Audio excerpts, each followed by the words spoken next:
What is up, people? Matt here. So, today is the final day of the Destiny beta. So I thought it would be a good opportunity to kind of give my kind of final opinion on the beta. Obviously, I already did a previous video talking about kind of, I suppose, my original look, I suppose you would say. Back then, I hadn't done multiplayer. I hadn't finished all the story missions that are available.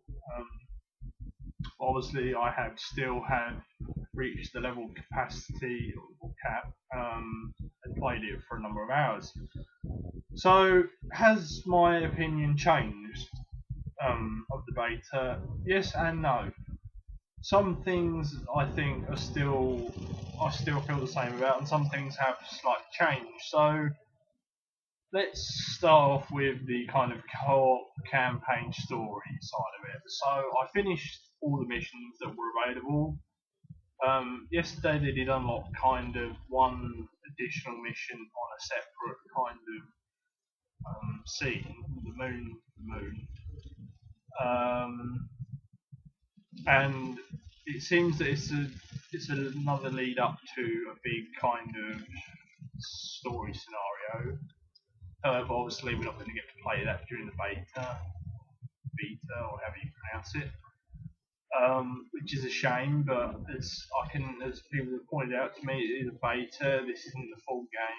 We'll have to wait for that. And the mission itself was good, but the enemies are so underwhelming. Okay, so first of all, I was maximum level 8, and I have all like the highest armor you can possibly wear. So the enemies were just no challenge whatsoever. I didn't die on the mission at all. You know, the enemies were exactly the same as all the other enemies, as normal. The only difference was that they had a different palette swap. So instead of having red armor, they had green. That is the only difference, and that's very disappointing. I don't know if that's just for that place or if there's. I assume there's going to be more enemies in the game because it's just going to be a grand total of 8 enemies, just different colours. That's not going to work. But that's one thing that I kind of really saw. I saw it straight away as soon as I started playing the mission. So that's disappointing. But the levels themselves are quite well constructed. Exploration is heavily encouraged in the game because if you explore well, you're more likely to find chests which contain glimmer and weapons. So you are kind of encouraged to run about a bit and explore the buildings, which is quite nice because normally games they're just there for scenery, not actually to even interact with.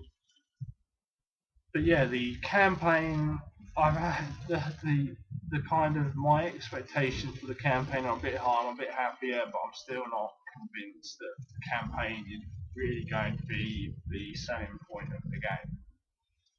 So with that out of the way, let's talk about the multiplayer or the player versus player. So in my previous video, I hadn't played the multiplayer, so I couldn't comment on it back then, but I have now.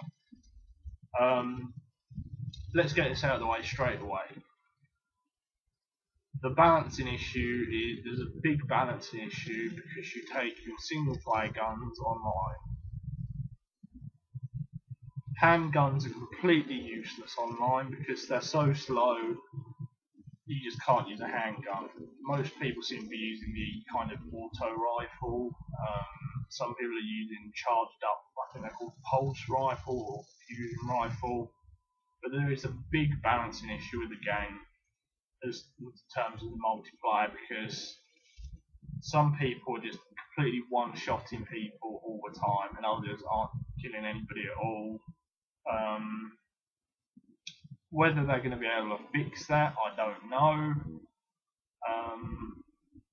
Yeah, I mean, I can't. I know they have to do something about it, but I just don't know what they can do unless they just literally, unless you have a separate person for multiplayer, that would completely destroy the whole MMO aspect of it. But that's the one main complaint I have with the multiplayer. The other complaint that seems a bit redundant, Loot in multiplayer is completely random. You could have been the worst player in your match and get a legendary gun, and you could be the best player in your match and get nothing.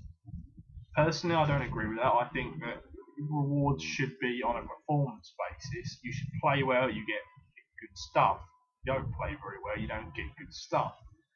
However, I do appreciate the fact that MMO loot systems generally are based on RNG, which is random number generator, and that's how loot's distributed. So, although that I'm not happy with it, I know I'll have to live with it because they're not going to change it.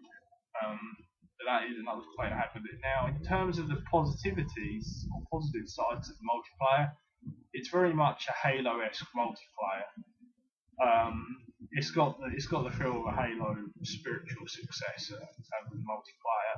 I find the multiplayer quite fun. It can be quite tense at times.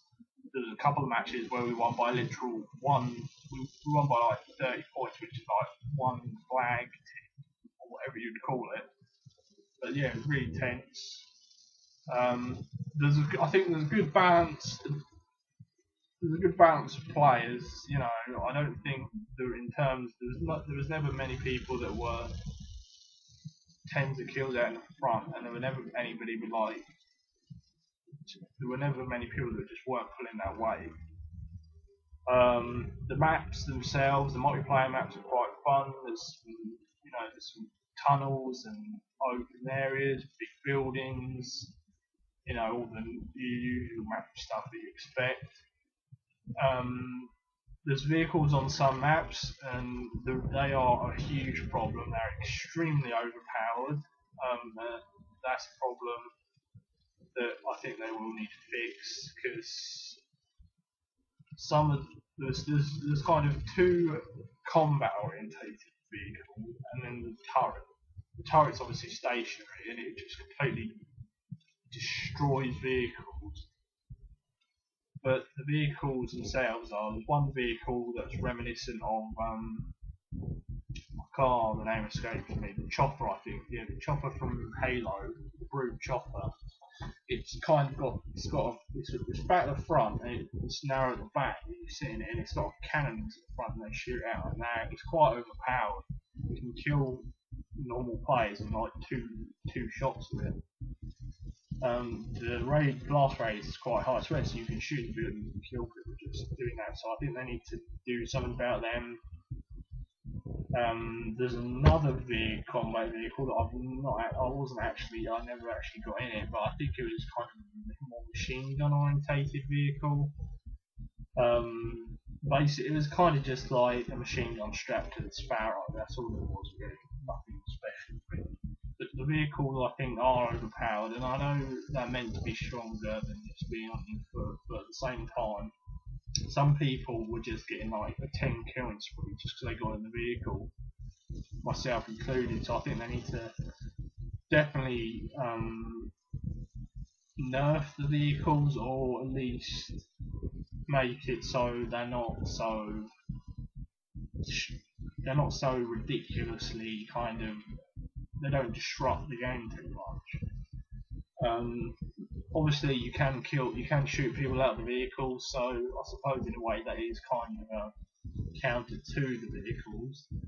However, I still think they do need to make it so you can't just get in a vehicle and just not die again. I think that's not right. So that was kind of my opinion on the multiplayer. I've already talked about a lot of the aspects of Destiny already, so this was kind of just to add on the things that I hadn't talked about in the previous video. So, has my opinion of Destiny changed? Yes, I think it's fair to say it has. I'm definitely looking at Destiny a lot more positive now. I'm looking forward to it immensely still. I will be getting it day one. I will be playing it day one. There's not a lot more you can say about that. I'm quite interested to see if we're going to keep our characters or not. I have a feeling we're not going to, which is a shame, but at the same time, if we all just kept our characters, we'd all be max level within like a week of looking for a game coming out, and we'll all be bored, or just like, oh, I've done everything, I won't play it. So I can understand why they want to wipe everything clean and have us do it again. However, we might be keeping some stuff, which will be interesting. We'll be notified about that at a later date, I assume. So I think that's all I need to talk about, to be honest. The game is coming out 9th September this year. That's all I can say really. If you pre-ordered the game, you get the Vanguard Armory bonus. I don't need to talk about the limited edition and Ghost edition because I'm not getting them personally. I'm sure there are other people talking about them. So as always, thank you for watching. I hope you're looking forward to Destiny as much as I am, or you're probably looking forward to it more than I am if you're watching this video. Thanks for watching, guys. I will see you on the next video. Bye now.